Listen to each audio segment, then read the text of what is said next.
జగిత్యాల జిల్లా కోరుట్ల పట్టణంలోని గోడలవాడ యూత్ ఏర్పాటు చేసిన వినాయకుడు నగర ప్రజలని ఆకర్షిస్తూ ప్రశంసలు పొందుతోంది. ఎందుకు ఏంటా వినాయకుడు స్పెషాలిటీ ఇప్పుడు మనం కూడా తెలుసుకుందాం.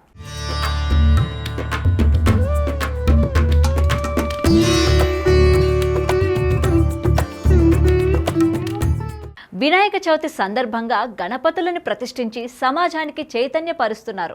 ఇప్పుడు జగిత్యాల జిల్లా కోరుట్ల పట్టణంలో కూడా 2 చుక్కల పోలియో చుక్కలు పిల్లలు బంగారం భవిష్యత్తుకి రక్షణ ఉంటుందని సమాజాన్ని చైతన్యం పరిచేలా వినాయకుడిని రూపొందించారు.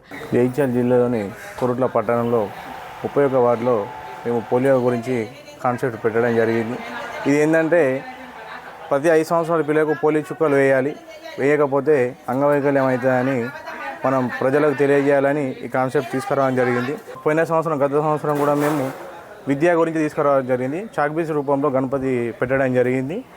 ప్రభుత్వ పాఠశాలలకు వెళ్ళాలి, మన ప్రైవేట్ పాఠశాల వద్ద అనే కాన్సెప్ట్ మీద తీసుకురావడం జరిగింది. వినాయకుడు పిల్లలకి 2 పోలియో చుక్కలు వేస్తున్నట్లు రూపొందించారు.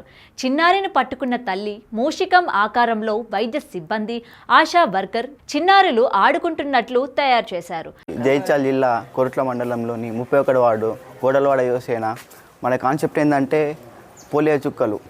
అయితే పిల్లలకి పోలియో చుక్కలు ఎంత ఇంపార్టెంట్ అనేది మన కాన్సెప్ట్.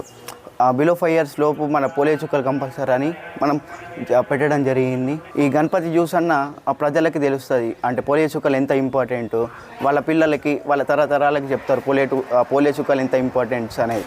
మనము రేపటి తరం కోసం ఈ గణపతి పెట్టడం జరిగింది. ఇది ఒక సమాజానికి ఒక మంచి మెసేజ్. 5 ఏళ్ల లోపు వయసు గల చిన్నారులు తప్పనిసరిగా పోలియో చుక్కలు వేసి అంగవైకల్యం రాకుండా కాపాడాలని పోస్టర్ వేసి అవగాహన కల్పిస్తున్నారు. అయితే ఈ వినాయకుడు చుపరులను విశేషంగా ఆకట్టుకుంటోంది.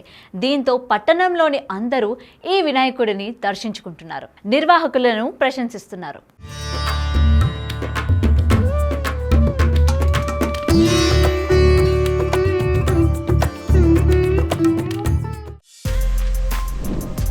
For more videos like this, subscribe Big TV channel.